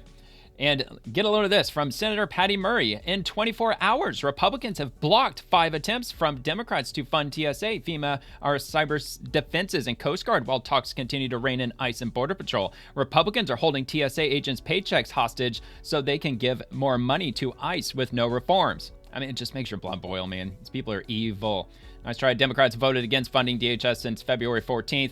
Truth is, your list of demands you attach to your version is un-American, and the majority of Americans want illegal immigrants out of here. Democrats want to make that literally impossible. And agency TSA is doing a great job here at the 11th busiest airport in the nation. Perhaps it's a blue state problem. Yeah, it's definitely a blue state problem. And let's see. What is the reason Republicans are blocking these bills? And let's see what Grok says. Republicans are blocking these selective bills funding TSA, FEMA, CISA, Coast Guard, but excluding ICBP because they view it as Democrats trying to defund or weaken border enforcement agencies during negotiations. They insist on a full DHS funding package that includes support for immigration operations without the reforms Democrats demand, which include warrants, judicial warrants, by the way, which most of these illegal immigrants, they already have a final order of removal signed by a judge, but that's just not good enough with Democrats. They also want body cams, which they've already signed up for that. Republicans have. They've already agreed to that, and they're rolling those out as we speak. if not already, most of them already have body cameras at this point. No masks and roving patrols and etc., arguing it compromises national security. Both sides have blocked each other's proposals in the standoff. And okay, so let me see if there's anything else. Democrats are holding Americans hostage because we're not allowing you to import voters. We all know who's responsible. You're simply not that bright, are you? Your funding bills contain unrelated pork. They are toxic to us and toxic to America. You guys have shut it down. There, I fixed it for you. Maybe the Democrats should give a little bit then. Democrats are truly a scourge on this country, and then, it goes on from there, on and on and on. But that's what they're doing. They're just flipping the whole thing around and just blaming the Republicans for what they shut down 27 days ago. And Shelley Moore Capito, a blue state airport, has resorted to crowdsourcing gift cards for TSA officers because Senate Democrats are refusing to support the DHS funding bill. Our frontline workers shouldn't have to rely on charity while Democrats play politics. This is from Denver International Airport. Donations needed. Support the dedicated TSA employees working without pay by donating $10 and $20 grocery store and gas gift cards. Visa gift cards cannot be accepted. Drop-off locations can be found at Final Approach cell phone lot and in the Jeppesen terminal. Good grief, man. Yeah, I mean, like I said, I believe I just said that yesterday, that during the last Democrat shutdown in the fall, there were people that were offering donations to TSA, and now it obviously appears that TSA is now reaching out, asking the public for donations. And I don't believe that was the case last time. Last time there was just an outpouring of support from the public going through the airports that were offering gift cards and even cash, which they were not allowed to accept. And so TSA decided to drop a post, which the mainstream news had shown on segments, the list of things that you are allowed to donate to TSA workers. And which, by the way, I'm looking up at the Democrat shutdown clock. That's off by a little bit. I think I've got the wrong time zone set, so I'll fix that. I mean, it's been 27 days. At least if I got my math right. I set it to the right day. It just must be, I must have it set on a wrong time zone, I guess. I'll fix it. All right, from FEMA 6 hours ago, if you live in the high plains or Midwest, prepare now for a major winter storm this weekend. Heavy snow, strong winds, and dangerous roads are likely. Avoid unnecessary travel. Have supplies ready. Check on your neighbors and monitor your local forecasts. And again, this is from FEMA, and they're not getting their paychecks thanks to the Democrats, which this is crazy, man, that they're still talking massive snowstorms. And look, we just got out of a heat wave that lasted like a week and a half, almost record high temperatures. Like just the other day, we got temperatures up to 90 degrees here. It was crazy hot. But meanwhile, up in the northern Great Plains and over in parts of Michigan and in Wisconsin and southeastern Minnesota, they're looking at some nasty weather. Heavy snow. NWS Weather Prediction Center. A major winter storm is likely to bring heavy snow and strong winds from the high plains to the Great Lakes this weekend. Expect dangerous travel conditions with 6 inches or more of snow and wind gusts up to 50 miles per hour. Yeah, it's looking nasty. So we're not out of winter just yet. I mean, look, the groundhog, he saw a shadow, which means we got 6 weeks of winter to still deal with. At least some parts of the country do. All right, the White House honoring the heart and soul of the American family. President Trump highlights incredible women who have served our nation at a Women's History Month event at the White House. Going all the way back to our nation's founding in 1776, America has been strengthened beyond measure by the courage, by the spirit, love, devotion, and the incredible woman. I mean, all of these incredible women who have served our nation, uplifted our communities, pioneered new industries, and been the heart and soul of the American family. And they are the heart and soul. From Martha Washington to Betsy Ross, from Clara Barton to Amelia Earhart, and Rosa Parks to Aretha Franklin, American women have propelled us to even greater heights. And now the Trump administration is working every single day to make America better, safer, and more prosperous for women and men. But much more importantly for women. What about Men's History Month? What the hell? They are really the inspiration. When are we getting our month? All right. We also got this from A.G. Pambondi, the President and the First Lady of the United States supporting great women and families today. So that's an image that was shared. President Trump signing a proclamation, I'm guessing, but I have a follow-up on that. Women's History Month 2026. This is from the White House. So I can get it open. All right, this Women's History Month, we celebrate the extraordinary American women of our past and the titans of our present who have strengthened our families, enriched our culture, defended our values, and pioneered our industries and shaped our nation's glorious future. For 250 years, strong women have brought our nation to countless new heights and moments to triumph. To this day, across every industry, women are champions of success, trailblazers in their fields, and models in their homes. Whether they serve our nation as service members, government leaders, entrepreneurs, or mothers, every devoted woman guides our nation's strength. It always does that. Our prosperity and way of life. For this reason, my administration will always promote policies that embolden women, uplift our children, and fortify the American family. Since I returned to office last year, we have permanently expanded the child tax credit, invested in the next generation through our historic creation of Trump accounts, and dramatically reduced prices on common medicines like insulin and fertility treatments through Trump RX. We are keeping men out of women's sports, enforcing Title IX as it was originally written, and ensuring colleges preserve and, where possible, expand scholarships and roster opportunities for female athletes. At the same time, we are restoring public safety and upholding the rule of law in every city so women, children, and families can feel safe and secure. We are also restoring strength to the American economy, ensuring that women who work hard, build businesses, and grow our industries can achieve greater success than ever before. A small business owner can now expand her company thanks to our historic 20% tax deduction. A farmer will benefit from new trade markets that allow her to sell more American-grown products around the world. And with the great One Big Beautiful bill, we eliminated tax on tips and overtime pay, putting more money in the pockets of hardworking women across America. This month, we recognize and honor the incredible women who have built our nation, formed our conscience, and elevated our spirit. May their legacies continue to inspire future generations of citizens to strive for excellence, lead proudly, and carry forth the enduring values that make America the greatest country in the history of the world. Now, therefore, I, Donald J. Trump, President of the United States of America, by virtue of the authority vested in me by the Constitution and the laws of the United States, do hereby proclaim March 2026 as Women's History Month.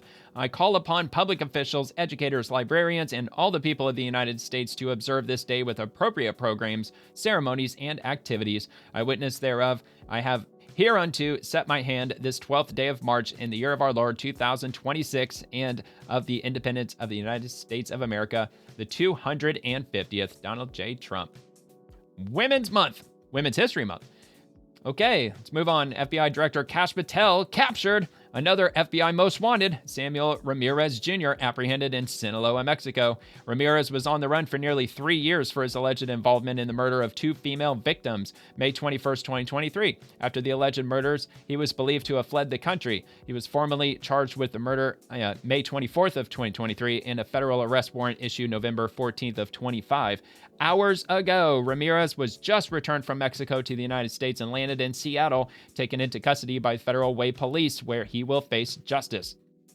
This is yet another most wanted high-value target captured under this FBI, the Justice Department with President Trump's leadership. Special thanks to FBI's Lethal Attaché Office in Mexico City, Secretaría de Seguridad y Protección Ciudadana, SSPC, the Institute of National Migration, I'm assuming, and the U.S. Attorney's Office, Western District of Washington, for the partnership in coordinating the arrest. Samuel Ramirez Jr. Wasn't he the guy that they just added to the list like yesterday or the day before yesterday? Maybe I'm wrong, but he looks awfully familiar, but maybe not. Maybe he's one of the 4 that have been up on the list for a while. But anyway, top 10 most wanted fugitive has been caught. Wait a minute, hold on. How much was the reward? Did they say how much that was? $1 million. Wonder if anybody cashed in on that. Anybody provided information that led to his capture, or if just the Federalists got a hold of him. Okay, New York Post. Migrant who shoved 2 people onto NYC subway tracks was deported 4 times, and he had 15 arrests on his record. Just another case of an illegal immigrant who broken the law multiple times, hurting Americans, if not killing Americans, and they just keep letting them out of jail, keep letting them back into the country over and over again. The illegal Honduran migrant accused of shoving 2 Manhattan subway riders onto the tracks is a serial criminal who had been deported 4 times before this alleged attack, federal officials said on Thursday. Barrion Hernandez's rap sheet includes at least 15 criminal charges, including for aggravated assault, possession of a weapon, and domestic violence, according to the Department of Homeland Security. He also faced previous charges of simple assault, drug possession, and obstruction of police, the feds said. So it looks like we've got this video. I'm assuming that this is the event. So let's give this a watch. I don't believe there's any sound. Yeah, no, there's no sound. Victim captures jarring video. All right, so that's the guy. Deported 15 freaking times. Or no, arrested 15 freaking times. Deported 4 times. Unbelievable.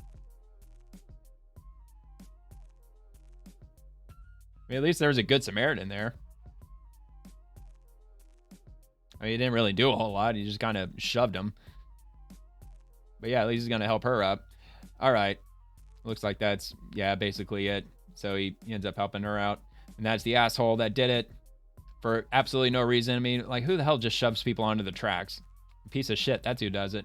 Hernandez was arrested Tuesday after he allegedly pushed an 83-year-old Air Force veteran, Richard Williams, and John Pena, 30, onto the road bed at the Lexington 63rd Street station on the Upper East Side on Sunday. Unbelievable. Hernandez, 34, first entered the U.S. in January of 2008 and has been deported 4 times but kept coming back in illegally, DHS said. His most recent deportation was in 2020 during the first Trump administration. It's unclear when he re-entered the country. Well, and if they end up deporting him and Democrats get back in power, guess who's coming back? DHS didn't immediately respond to a request for more information on the charges and deportations. The shocking revelation sparked outrage from the daughter of one of the victims as she gave a grim update on her loved one's condition. Quote, "Now I'm pissed. Now I'm upset," said Debbie Williams, the daughter of the veteran who is clinging to life after the attack. "How the F did he get back here?" Debbie Williams told the Post. "I want him to go to the Venezuela prison, the worst place he could go to," she added. "I want him to suffer for the rest of his life. Prison justice would be appropriate."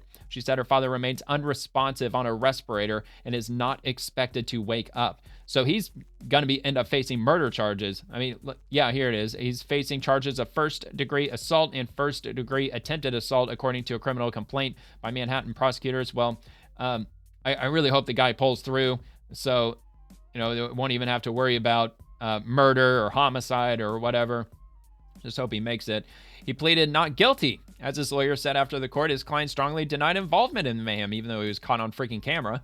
DHS Deputy Assistant Secretary Lauren Biz called the suspect a serial criminal who should never have been able to walk our streets and harm innocent Americans. Well, talk to Democrats, because they're the ones that keep letting them in and letting them out after they get arrested freaking 15 times. The Trump administration also slammed both Mayor Zohran Mamdani and Governor Kathy Hochul for pushing policies that they said shielded illegal immigrants from immigration and customs enforcement. Well, also, they just keep letting them out of jail over and over and over and over, times 15. The Democratic Socialist mayor signed an executive order in February that upheld the Big Apple sanctuary city laws that limit cooperation between city workers and federal immigration authorities. Quote, "We will make it clear once again, ICE will not be able to enter New York City property without a judicial warrant. This means our schools, shelters, and our hospitals," which they're not doing regardless. Hochul, meanwhile, unveiled new anti-ICE proposals earlier this year, including one that cuts off existing agreements between local and federal law enforcement. And again, that's another shot of the asshole as far as Oh, no, never mind. My bad. See, that's why I got to read before I start making conclusions. So, no, John Pena, he was injured. He was the guy that was pushed onto the tracks by the asshole. This guy, he was the other victim. Where was he? Let me just get another look at it. Yeah, this asshole. Yeah, he looks nothing like him. Yeah. Giant scumbag. Hopefully he finds his way to the Venezuelan prison, because those places are nasty, man. I remember back like when Live Leaks was a thing, before they shut down Live Leaks, there was some nasty footage that I've seen in Venezuelan prisons, like torture methods. It was pretty grotesque. So this was the other victim, the 83-year-old Air Force veteran, Richard Williams. So hopefully he pulls through, man. Really pulling through for him. And my bad, I didn't mean to make the mistake of identifying him as the scumbag who pushed him onto the tracks. So John Pena injured when he was shoved onto the tracks, but still helped 83-year-old Richard Williams. And DHS said in its statement that the same day Hernandez was arrested, immigration officials slapped a detainer request asking local cops to hold the Honduran national in custody if he's released on local charges. "We are praying for the victims and their families," Biz said. DHS is calling upon New York sanctuary politicians to commit to this ICE detainer and not release this heinous criminal back into New York communities, which they're going to. The accused shover remains in city custody after a judge ordered him held on a $100,000 cash bail or a $300,000 bond ahead of trial. of course, until he gets before the judge again, after the news media's gone, after everything's gone quiet, and then they're just going to quietly release him. Okay, we're going to amend your bail to 0, and then we're just going to quietly just let you out again. Okay, Under Secretary of War Emil Michael. Let me go with this one first since he's responding to this from Dean W. Ball. Emil Michael now appears to be making an argument that no generative AI should be used in the Department of War supply chain. All uncertainties involving model sentience and general unpredictability are common to all language models, not specific to Claude. And Aaron Rupar, DoD official Emil Michael, on designating Anthropic a supply chain risk. Quote, their model has a soul, a constitution, not the U.S. Constitution. The other day, their model was anxious, and they believe it has a 20% chance of being sentiment, not sentient, sentiment, and having its own ability to make decisions. Does the Department of War want something like that in their supply chain? I don't know if he meant to say sentiment. I think he still meant to say sentient. But anyway, let's give this a quick watch. OpenAI got the same terms on combatant commands. You got the same terms on the rest of the Department of War, and we were just trying to finish up the intelligence agencies there. So, another obfuscation that Anthropic put into the media space for some reason. From some of the conversations we've had around this table, is that we are in an arms race right now with China in particular. We believe we're at the front with AI. Anthropic clearly is one of the leading firms in that fight. By going a step further, obviously the government can do business with whoever it wants, but by taking that further step and declaring them a threat to the supply chain, meaning that other contractors to the government can't use them, that probably puts Anthropic in a pretty perilous position. In terms of continuing to, and they should cancel out that constitution they have embedded in it. Develop at a faster pace. What do you say to that argument? Well, get rid of their stipulations. I'd say that the way their executives conducted themselves by asking for classified information and communicating messages that should be classified among their executives, bad faith negotiations, and then the other really subtle point that I think we're going to hear a lot about AI in the coming year, insider threats, model poisoning. Remember, their model has a soul, has a constitution. That's not the U.S. Constitution. The other day, their model was anxious, and they believe it has a 20% chance right now of being sentient and have its own ability to make decisions. So does the Department of War want something like that in their supply chain so that it could hallucinate, it could corrupt models that are used by defense contractors? We don't want it thinking for itself. Weapon systems or, we need it as a tool. Airplanes and so on. So the truth of it is we can't have a company that has a different policy preference that is baked into the model through its constitution, its soul, its policy preferences, pollute the supply chain so our warfighters are getting ineffective weapons, ineffective or body incorrect armor, information, protection, and that's really where the supply chain risk designation came from. Yeah, to hell with that, man. There is no way they should be doing business with Anthropic if that's the game they're going to be playing. Get rid of this constitution or this soul that they have baked into the model, into the AI software, whatever the hell. Yeah, definitely get rid of it.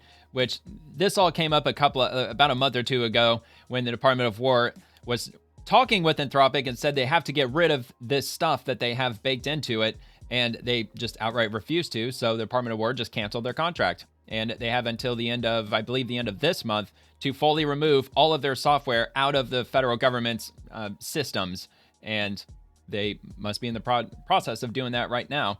So after Dean W. Ball wrote that, Undersecretary of War Emil Michael replied with this. Hi, Dean W. Ball. Feel free to tag me if you want me to engage on your tirades. Are you saying that a frontier model that has a soul, a constitution, a preference for non-Western values and embedded personal principles is no different than all the others, which the Department of War has come to an agreement with? I know you are angry, but as an AI policy fellow, I would assume that you value objectivity. And it looks like he actually replied to him. When was this posted? 12:45 p.m. And let's see. So he says, all frontier language models are trained to have a character or persona. Anthropic calls theirs a constitution. Well, dude, that's a pretty loaded I would assume. OpenAI calls theirs a model spec. I mean, it's the games that they're playing. These things all embed values and principles unique to each model, though there are also many broad similarities between them. I would encourage you to read Claude's latest constitution and tell me where you see the discontinuities with the foundational principles of Western civilization.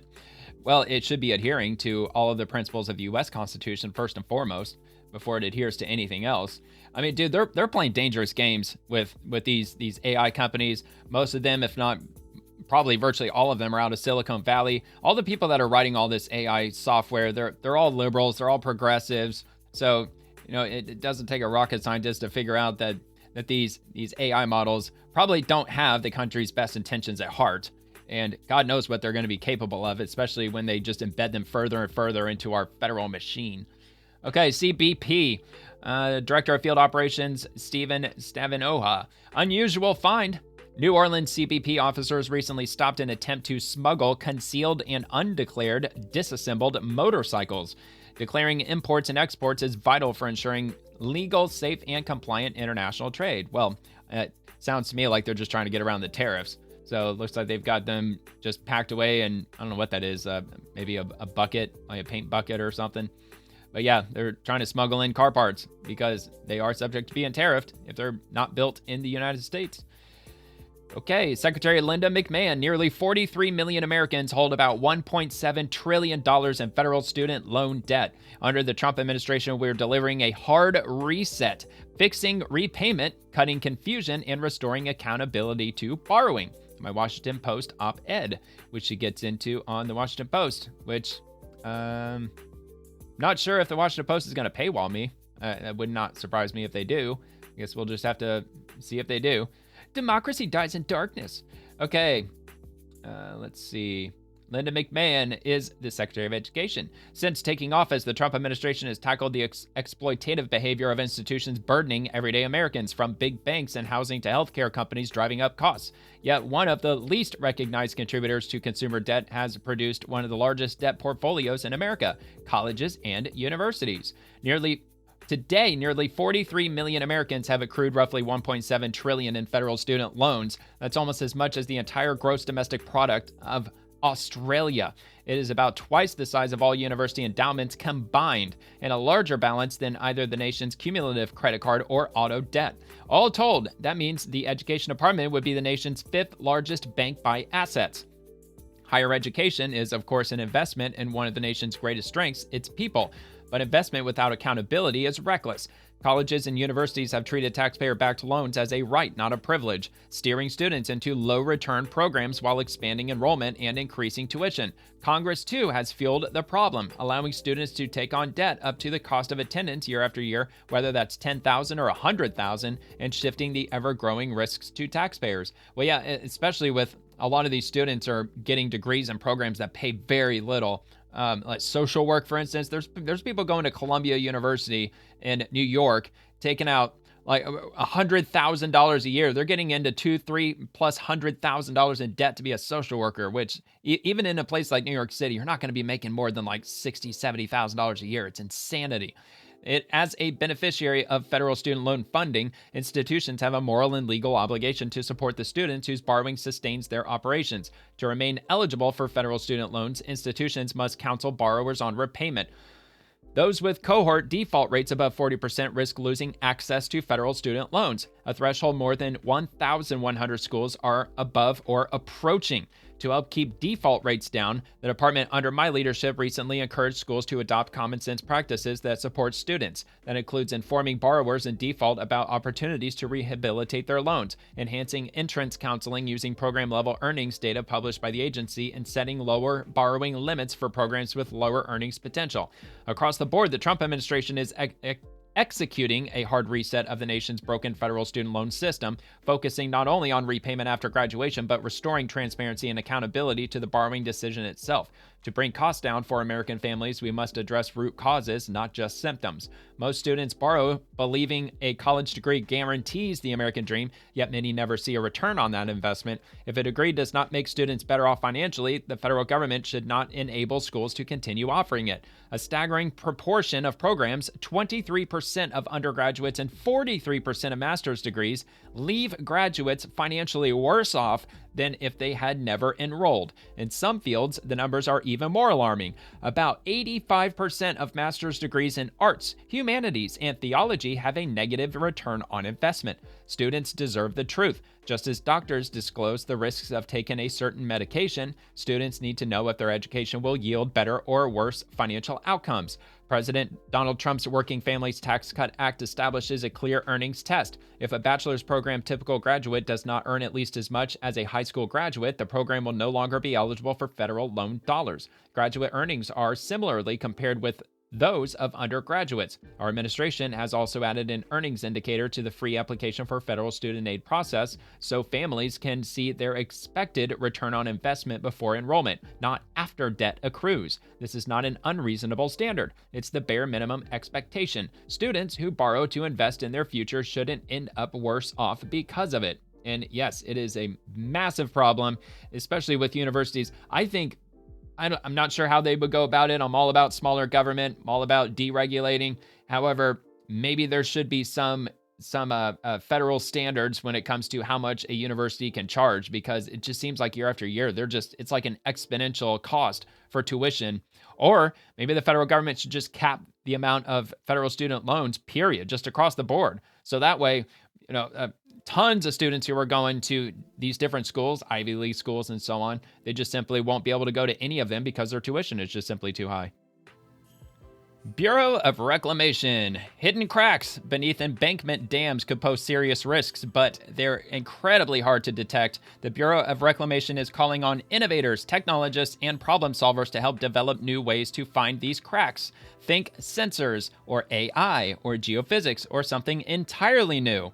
Up to $400,000 in prizes are available. You can learn more and get involved at HEROX or Herox.com. And it is a NASA tournament lab. Crack the case. Subsurface cracks affect performance of a dam. Design a detection breakthrough. Protect critical infrastructure and compete for $400,000. So if you're an engineer or someone who's just deep into technology or AI or whatever it might be, maybe you can help figure out the problems with our subsurface cracks occurring in our dams. And if you figure it out, you could have a hell of a prize waiting for you. U.S. Department of Transportation, downtown St. Pete to Tampa in minutes. Happens to be where I live. I live in St. Pete.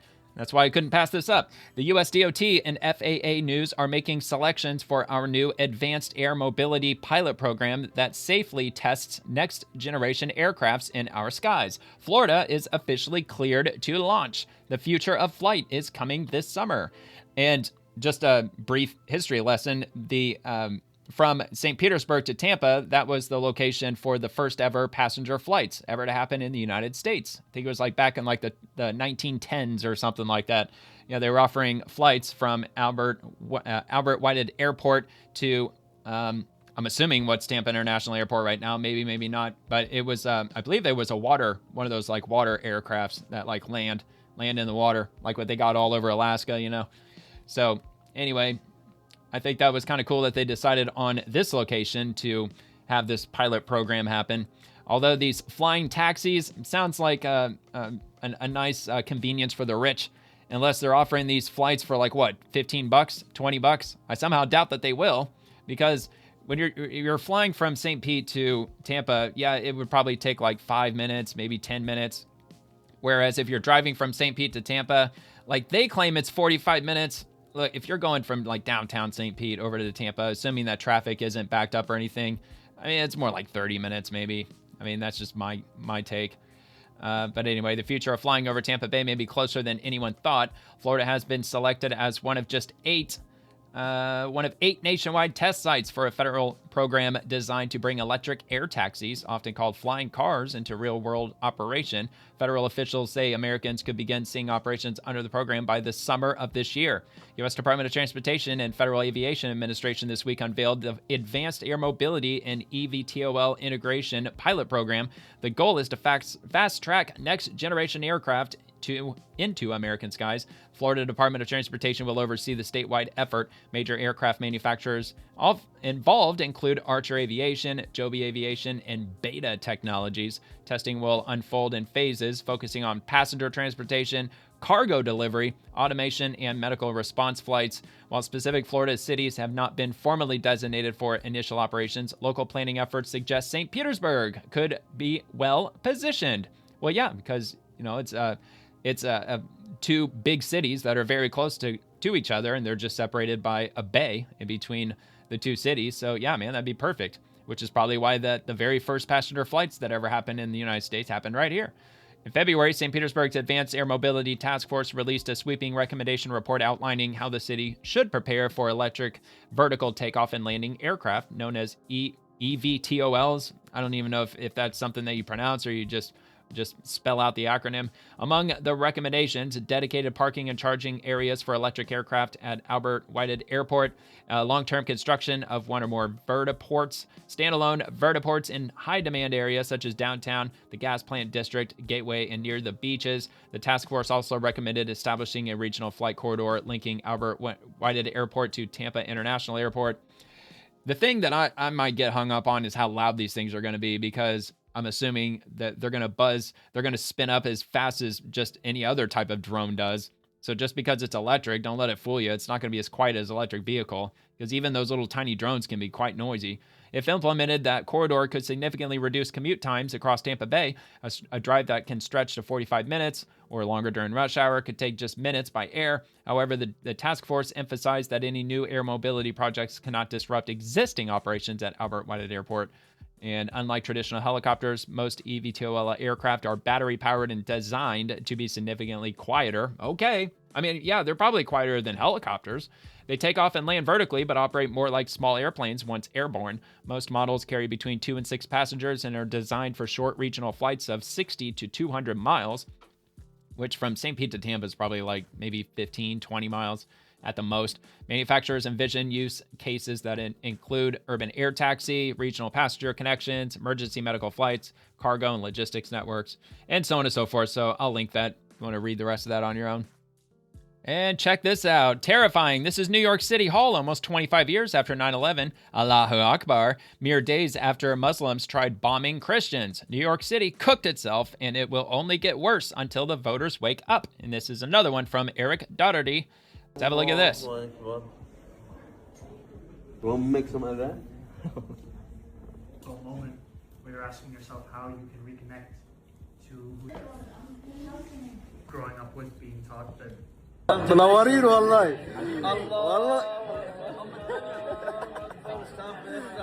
it's so civilized. Sitting on the floor, eating on the floor.